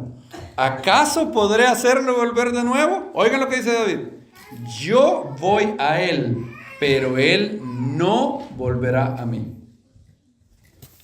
Él no va a volver a mí. Para David, una vez que el niño había muerto, él no va a volver a este mundo. Si la reencarnación fuera cierta, David podía buscarlo en algún gato, cucaracha, algo por ahí andaba el niño. Pero no, eso no es lo que David cree. Y Saadia Gaón está espantado. Léanlo. Emunot Bedeot 6:3. Lean. Saadia Gaón dice, hay unos que tienen el sobrenombre. Yo siempre me quedo, si Saadia Gaón resucitara hoy y oyera algunas enseñanzas de cabalistas modernos, se vuelve a morir. Porque él decía, hay unos que tienen el sobrenombre judío que creen en la reencarnación. Y eso que era un pequeño grupo. Luego Luria llegó a decir que si tú eras un hombre que tenía un deseo sexual fuerte, ibas a reencarnar en un burro. Eso dice él. Y él es el padre de la cábala. Y dice esas y otras cosas. Él llegó a decir que cuando tú en Yom Kippur agarras un gallo y lo meces sobre la cabeza y haces eso que se llama caparot, tú rectificabas la sefirot y todo eso. No dando atención a fábulas judaicas ni a mandamientos de hombres que se desvían de la verdad. Si un midrash o una tradición embellece el mandamiento y está según la Biblia, bendito sea el Eterno. ¡Qué bendición! Baruch Hashem. Si hay una parábola de los rabinos, también leía el Hafetz Haim. El Hafetz Haim tiene unas parábolas maravillosas para ilustrar cosas. Y yo me gozaba con él. Hasta le copié unas. Y cuando quería ilustrar algo, yo hacía la parábola. Decía las parábolas del Hafetz Haim, Rabbi Meir Israel Hacohen. Pero cuando algo va en contra de la Biblia, nuestras antenitas de vinil, como decía el Chapulín Colorado, se tienen que encender. alguien comparaba, yo creo que muy bien, a leer literatura rabínica como comer pescado. Cuando comes pescado estás alerta, ¿sí o no? Hay comida que tú no estás alerta. Estás comiendo macarrones, bueno. Pero ¿cuál es el problema del pescado? El pescado la carne es rica. ¿Pero cuál es el problema del pescado? ¿Qué tiene? Espinas. ¿Qué pasa si uno dice, bueno, yo voy a agarrar este pescado y lo voy a recibir todo? Va a pasar muy poco tiempo para que tengas una espina trabada en la garganta. No puedes hacer eso. Tienes que... ¿Cómo comes? En guardia. Siempre que estoy comiendo pescado, y de repente me duele algo. Ya me saco la espina. No, esto no. Y ese es el cuidado que tenemos que tener. Hay un rabino que se llama, el acróstico de él es Netziv. Y creo que algunos han oído de él. Ese es el acróstico, ¿no? Se llamaba Naftali Tzvi Yehuda Berlim. Y era un rabino, de hecho era un Rosh Yeshiva de Lituania, Netziv. Y él dice que ¿cuál era la tragedia del segundo templo? ¿Por qué el segundo templo fue destruido? El primer templo solo duró destruido 70 años. El segundo templo sigue destruido hasta el día de hoy. Ya estuvo destruido, está a punto de cumplir 2000 años. En el 2070, el segundo templo cumple 2000 años. Fue destruido en el 70. Y él se preguntaba, y hay varios que han preguntado eso. Y la respuesta principal está en los evangelios. Yeshua vino a llamar al arrepentimiento a esa generación y ellos no respondieron. Él contó una parábola, la parábola de los labradores malvados. ¿Se acuerdan de esa parábola? El dueño de la viña mandó un profeta, un siervo, lo mataron. Mandó a otro, lo mataron. Y luego dijo, le voy a enviar a mi hijo amado. Seguro van a tener cuidado. Y entonces vinieron los labradores y dijeron, este es el hijo, matémoslo y la viña será de nosotros. Y luego dijo, ¿qué pensáis que va a hacer ese hombre? Aquí vendrá, agarrará a los labradores y quemará su ciudad. Exactamente 40 años después de la muerte de Yeshua, el Eterno permitió que Jerusalén fuera saqueada y el templo fuera destruido. Pero bueno, Netziv no cree en Yeshua, ¿verdad? Entonces él esa parte la tiene velada. Pero hay algo que Yeshua y Netziv apuntaron, que esa generación era culpable. Era culpable, dice el Talmud, de Sinat Hinam, odio gratuito, pero otras cosas más. ¿Y saben cuál era la tragedia? Eso es lo que dice Netziv. Dice él, la tragedia del segundo templo es la siguiente. No dice mucho, no dice much, parte del peor comportamiento vino de aquellos que eran increíbles eruditos en la Torah. En hebreo es Ba Ha Kilkul al Yede Gedolei Torah. Y él dice, la tragedia del segundo templo es que la peor gente era la gente religiosa. En el primer templo, ahí había adulterio, fornicación, idolatría, adoraban a Baal, Astarot y todo. Pero en el segundo templo nadie adoraba a Baal. Ya no habían imágenes de Baal en Israel, ya no habían imágenes de Astarot. Pero ¿cómo es posible que Hashem, el primer templo, solo lo permitió que estuviera destruido 70 años? Y el segundo lleva miles de años. Entonces él dice, la tragedia del segundo templo es que el peor comportamiento venía de los grandes eruditos de la Torah. Oigan, grandes eruditos de la Torah. No está aquí exactamente en línea con Yeshua. ¿No fue Yeshua también el que advirtió a los escribas y fariseos que se sentaban en la silla de Moisés? Les llamó guías de ciegos, sepulcros blanqueados, generación de víboras, porque ellos hacían muchas cosas terribles. Jonathan Sacks cita a Netziv y él dice, Netziv dice, él nota que el libro de Génesis, los rabinos le llaman Sefer Hayashar, no Sefer Hayashar 1 que ha salido ahí, que se menciona, no estoy hablando de eso. Los rabinos a Génesis le llaman Sefer HaYashar. Algunos de ellos. Y Netziv dice, ¿por qué? ¿Por qué será que le llaman Sefer HaYashar al libro de Bereshit, a Génesis? Netziv dice, nuestra explicación, dice, de la frase, es que ellos eran justos y piadosos en el segundo templo, en torno a lo ritual se refiere, ¿verdad? Eran tzadikim behasidim y laboraban mucho en la Torah, pero ellos no eran rectos en sus tratos con el mundo. Entonces, como resultado del odio gratuito que había en sus corazones, ellos sospechaban de cualquiera que no actuara, según sus opiniones, de ser un hereje o un saduceo. Eso me parece muy familiar, lo que pasó con los apóstoles. Y como resultado, ellos descendieron al asesinato y otros males. Y eventualmente el templo fue destruido. Es acerca de esto que Moisés vindicó la divina justicia, y el santo bendito sea, es justo y no tolera que la gente justa como ellos hagan estas cosas, a menos que actúen de manera recta en sus tratos con el mundo, en lugar que en una manera torcida. Incluso si hubieran tenido intenciones leshem shamayim, por esta causa la ruina del mundo y la destrucción de la sociedad vienen. Dice, this therefore was the merit of the patriarchs. Esto por lo tanto es el mérito de los patriarcas, que a pesar del hecho de que ellos eran justos y piadosos, también eran rectos en sus relaciones con los gentiles.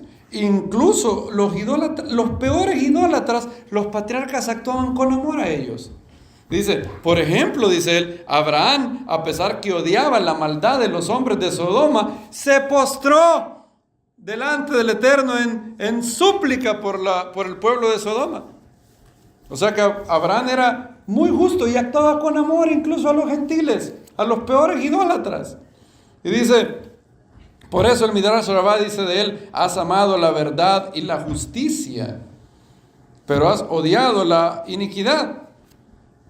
Esto significa que Dios le dijo a Abraham, tú amas y justificas a tus prójimos, aunque odias y condenas lo que ellos hacen como mal. Muy bonito. Esta es la versión judía de hay que odiar el pecado, pero amar al pecador. ¿Bien? Similarmente, dice Netziv,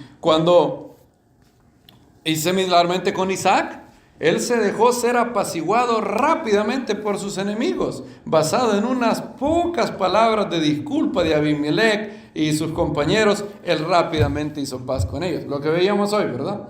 La disculpa filistea, ¿fue una buena disculpa? ¿Qué buena disculpa va a andar siendo? Si le digan, todo te hemos tratado bien y te despedimos en paz, ¿cuál? Pues lo echaron. Y así también Jacob dice, que a pesar que Labán buscaba destruirlo, Jacob vino y habló con él de manera muy amable. Por eso el Midrash dice, es mejor la ira de los patriarcas que la mansedumbre de sus hijos. Por eso debemos de aprender mucho de la manera en que los patriarcas se comportaban de manera civil, derek eretz. Y esto lo dice un rabino, este era el Rosh Yeshiva de Lituania. ¿Y qué te dice él? Exactamente lo mismo que dice Yeshua. En la época del segundo templo, habían personas que decían ser religiosos y eran los que peor eran. Se comportaban de manera terrible y decían cosas terribles. Imagínate Gilel diciendo que te puedes divorciar de tu mujer porque te quemó los frijoles. O Rabbi Akiva diciendo que te puedes casar con otra mujer cuando encuentres otra más bonita. Y es ese tipo de cosas que Yeshua le dolió, se angustiaba, él lloró. No pienses que Yeshua no lloraba por esto, él se angustió. Él llegó a Jerusalén y dijo, Jerusalén, Jerusalén, que apedreas a los profetas, que mata a los que te son enviados. ¿Cuánto tiempo, cuántas veces quise juntar a tus hijos como la gallina junta los polluelos, pero no, ¿qué? No quisisteis. Y él se duela. Pablo dice, ¿quién peca y yo no me angustio?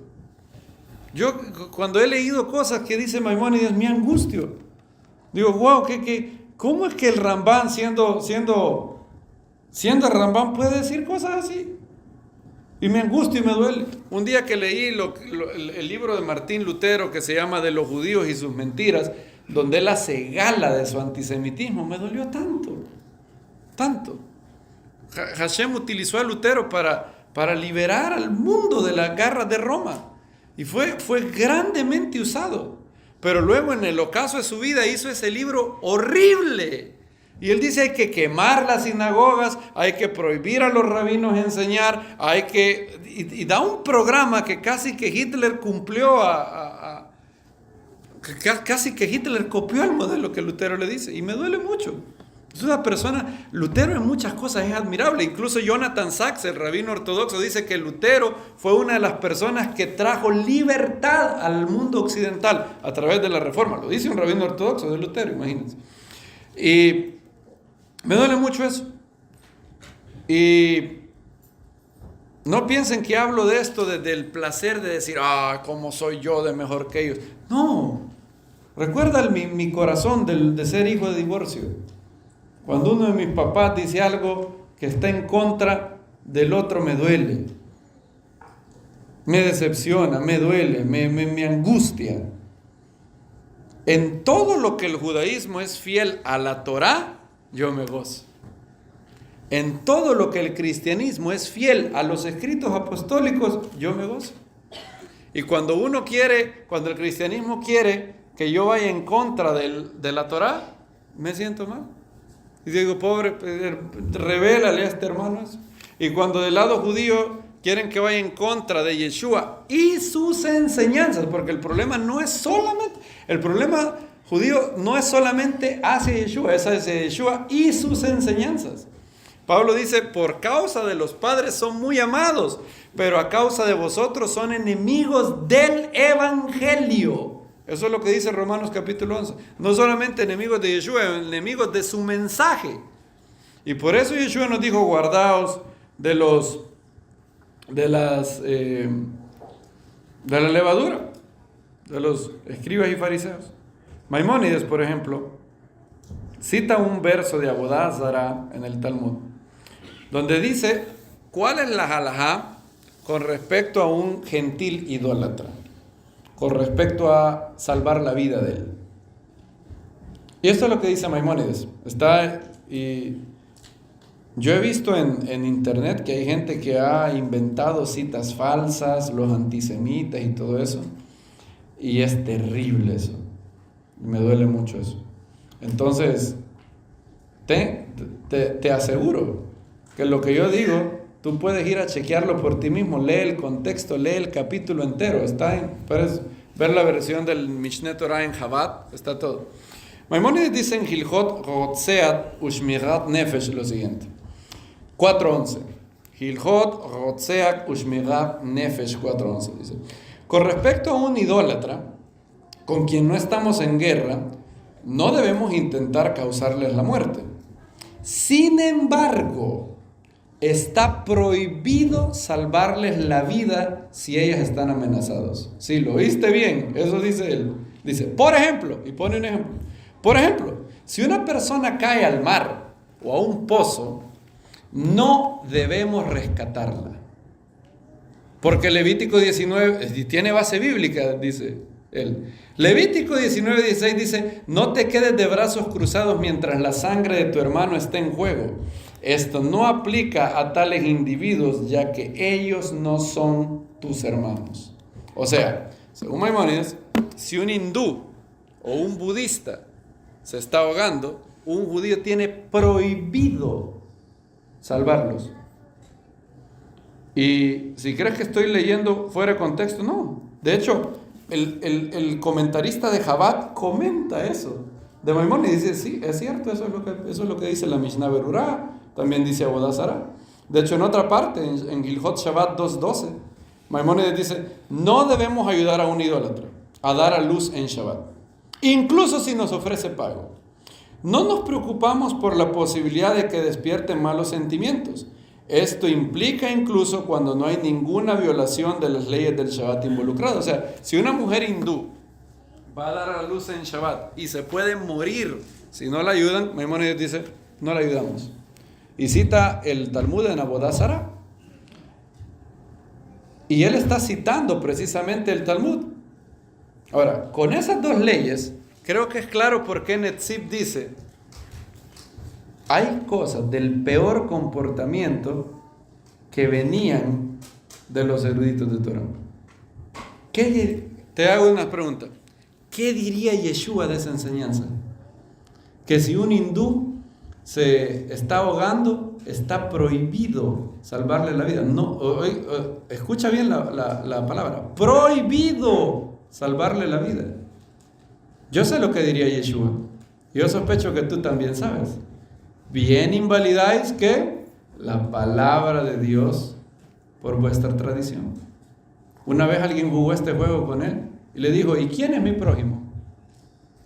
Y Yeshua le dijo, vamos, te voy a contar una parábola. Fíjate que había una persona que iba rumbo a Jericó, descendió de Jerusalén a Jericó, lo golpearon, lo dejaron casi medio muerto. Y venía un Cohen, ¿verdad? Un sacerdote. ¿Y qué hizo el sacerdote? Pasó de largo. Y venía un levita y pasó de largo. Y venía, ahora alto ahí. Si ustedes son un judío del siglo I, ustedes ya saben lo que viene. En el Salmo 135 dice, la casa de Aarón bendiga al Eterno. La casa de Leví bendiga al Eterno. La casa de Israel bendiga al Eterno. Ustedes los que temen a Hashem bendigan al Eterno. Yeshua empieza, Cohen, Leví, ¿qué viene después? Israel, ¿verdad? Así es en la lectura de la Torah, ¿verdad? La primera lectura es del Cohen, luego el Leví y luego el Israel. Entonces, ¿qué era lo normal que anticipara la multitud que estaba oyendo? Fíjate que pasó un Cohen primero, luego pasó un levita. ¿Qué creen ustedes que empezó a imaginarse el escriba que le pregunta? Y luego vino un israelita. Y Yeshua le da la sorpresa del siglo. En ese tiempo, lo peor del mundo para un judío era un samaritano. Y los samaritanos se habían ganado esa fama. ¿Saben que los samaritanos un día, para evitar que los judíos sacrificaran Pesach, Flavio Josefo dice que llegaron a tirar huesos de muerto al templo? Los samaritanos atacaban, cuando los judíos iban a celebrar Pesach, los atacaban. De hecho, cuando los judíos estaban anunciando la luna nueva, ellos ponían unas fogatas. Y los samaritanos, solo por hacer el mal, venían y encendían fogatas también cuando no era luna nueva. O sea, los samaritanos eran... ¿Han oído eso? Esa se llama la parábola del ¿qué? Del buen samaritano. Y la gente piensa que todos los samaritanos eran buenos. Los samaritanos eran muy malos. De hecho, en una ocasión, Yeshua mandó a sus discípulos a una villa de Samaria y los regresaron. Y Jacobo y Juan les dijeron, ¿querés que oremos como oró Elías para que ¿qué? Para que descienda fuego del cielo a los samaritanos. O sea, a Yeshua no lo dejaron entrar. Y entonces cuando él dice, un Cohen, un Leví y lo último que iba a imaginar el hombre es que le iba a decir un samaritano. Eso sería como que yo fuera a Nueva York y dijera, yo te voy a ejemplificar esto. Fíjate que venía un hermano de la congregación y venía de Brooklyn para Long Island, y entonces vinieron unos ladrones y lo agarraron. Entonces pasó primero un pastor pasó con su Biblia y luego pasó de largo. De ahí venía uno del coro, uno de alabanza, y pasó de largo. Y luego venía Osama Bin Laden. Ese impacto que acaban de tener fue el impacto que tuvieron los judíos cuando vieron un samaritano. La gente cuando oyó eso, la gente debe haber pensado, no hombre, ya, hoy sí, el samaritano llegó, ese lo terminó de malmatar. Eso es lo que... Osama Bin Laden, un neoyorquino. Y el samaritano vino, vendó sus heridas, lo llevó a un lugar, pagó por eso. Y la pregunta que hace Yeshua no es quién, fíjense, ¿Cómo cambió la pregunta? Le habían preguntado, ¿quién es mi prójimo? Para hacerse sí, yo amo a mi prójimo, pero pues soy bien selectivo con mis prójimos. ¿Quién es mi prójimo? Y Yeshua le dice, ¿quién crees que actuó como el prójimo del otro? La pregunta, no me preguntes quién es mi prójimo. ¿A quién puedes ser tú un prójimo? A cualquier persona. Mi prójimo, no pienses que es tu prójimo judío. Tu prójimo incluye a todo el mundo. A todo el mundo. Tu hermano, no todos son hermanos en la fe, pero mi prójimo es todo el mundo. Todo el mundo. El hindú es mi prójimo. El budista es mi prójimo. El ateo es mi prójimo. El agnóstico es mi prójimo. Y ¿cómo me dolió cuando yo leí esas cosas de Rambam? Me dolió mucho. Y me dolió mucho cuando también leía a Agustín, a Tomás Aquino y lo que ellos dicen contra los herejes y lo que ellos hablan contra una persona que no acepta la Trinidad. Y este es un camino de espinas, pero es un camino bonito, porque es el camino de la verdad. Es el camino en donde nosotros tenemos que mantener nuestros ojos puestos en el autor y consumador de la fe. Solo hay un judío del cual yo espero ver su rostro con una sonrisa. Y él, si yo puedo agradar solamente a ese judío, estoy hecho. Y él no me mandó a decirle ni a gentiles ni a judíos, todo está bien, no os preocupéis. No mandó a decir eso, mandó a declarar la verdad. Es necesario, por tanto, ir a todas las naciones, enseñándoles que guarden todas las cosas que os he mandado. Yo estoy con vosotros todos los días hasta el fin del mundo. ¿Sigue vigente esa promesa? ¿Sigue vigente ese mandato? Claro. Y él dijo, y a esto fue necesario que el Mesías padeciese y que se predicara a todas las naciones arrepentimiento y perdón de pecados en su nombre, comenzando en Jerusalén. Si el judío no necesita a Yeshua, la vida de los apóstoles hubiera sido la vida más fresca. Si hubieran quedado tranquilos. Listo, no hay problema aquí. Pero no, los apóstoles se jugaron el pellejo. Un día el Sanedrín, se pueden imaginar, el Sanedrín les dijo, prohibido que vuelvan a hablar el nombre de este hombre. Y solo salieron y lo que fueron a hacer es a predicar más. Y otra vez los iban a matar, porque ir en contra de la orden del juez, según Deuteronomio 17, es digno de pena de muerte. A los apóstoles nos iban a matar. Y ellos dijeron, juzgad si es lícito, obedeced a vosotros antes que a Dios. Y de no haber sido por Gamaliel, los mataban ahí. ¿Se acuerdan que fue él? Gamaliel fue el que dijo, momento, espérense. ¿Para qué van a dar cosas contra el aguijón? Si esto es de Dios, prevalecerá. Y si no es de Dios, esto se acabará. Dice Gamaliel, se levantó Judas el Galileo. ¿Quién es discípulo de Judas el Galileo? Nadie. Y el otro que se levantó, un tal Teudas, ¿hay algún discípulo? ¿Conocen ustedes algún discípulo de Teudas? Yo no conozco ninguno. Pero dice Gamaliel, el principio de Gamaliel fue, pero si esto es de Dios, no lo podéis detener. Yo no conozco ningún discípulo de Judas el Galileo. No conozco ningún discípulo de Teudas. Pero hay millones de discípulos de Yeshua. Él es el Rey de Reyes y Señor de Señores. Él ha sido dado por príncipe y Señor a Israel, para dar a Israel y a todo el mundo arrepentimiento y perdón de pecados. Y si mantienen esto, queridos hermanos, ustedes, el cielo es el límite. Si mantienen fielmente las palabras de Yeshua, lo que dice, ya vamos a terminar. Uy, qué tarde ya, perdón. Ya vamos a terminar. Y de verdad ya vamos a sí.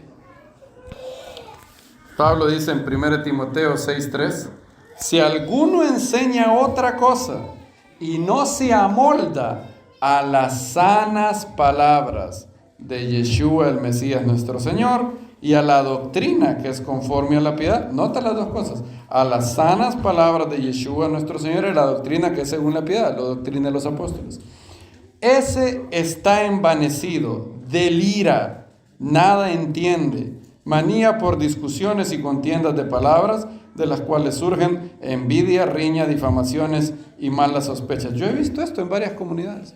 Empezaron a estudiar, empezaron con cábala, empezaron a estudiar cosas, de repente dijeron, no, el documento, oí esto en varias comunidades, el Nuevo Testamento es romano, me dijeron, o es griego. Habían unos que habían negado a Yeshua que tenían una Reina Valera, no tenían ninguna Biblia, tenían una Reina Valera y le habían arrancado los escritos apostólicos. Entonces, esto es nuestra Biblia, ya le quitamos el greco, me dijeron a mí. Según ellos eran más judíos que Sadía Gaón y ya le quitamos el greco, me dijeron. Y aquí Pablo dice, las palabras de Yeshua son sanas. Eso es lo maravilloso. Si tú tienes este fundamento, luego podrás interactuar perfectamente con ambos.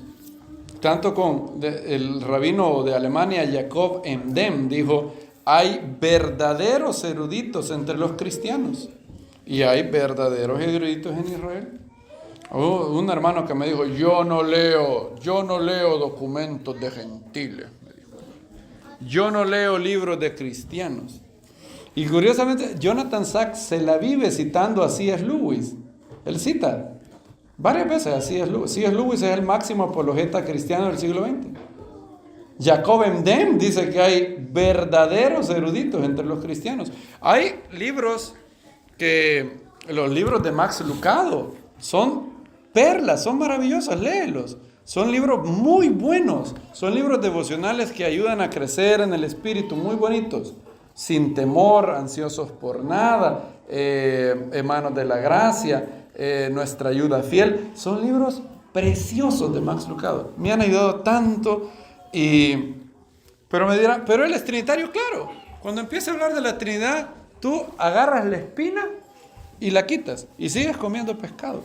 Y el Eterno nos ayude a poder hacer la paz entre nuestros dos papás que se separaron, pero un día Yeshua vendrá y restaurará todas las cosas. Eso es lo que dijo Pedro. Los cielos tienen que retener a Yeshua hasta la restauración de todas las cosas. ¿Sabías que hay un movimiento ahorita en el cristianismo que se llama Unitarian Christian Alliance, que son eruditos muy serios? Sean Finnegan, Dustin Smith, Dale Toggy, todos PhD, que son creyentes que ya no creen en la Trinidad y han escrito libros muy buenos enseñando cómo la iglesia se desvió y empezó a desviarse de la cuna judía y empezaron a creer en la Trinidad. Hace meses, acaba de salir un libro muy bueno, de erudición altísima, de creyentes que están diciendo, tenemos que volver a la fe del monoteísmo de Israel. La Trinidad fue un error, metimos las patas. La iglesia tiene que arrepentirse. Y del lado judío también vas viendo cada vez más acercamiento a Yeshua. Días bonitos nos esperan, seamos fieles porque hay un judío que un día nos verá. Y mi máximo deseo es que todos nosotros veamos a ese judío y él con una sonrisa nos diga, bien, buen siervo y fiel. Baruch Hashem.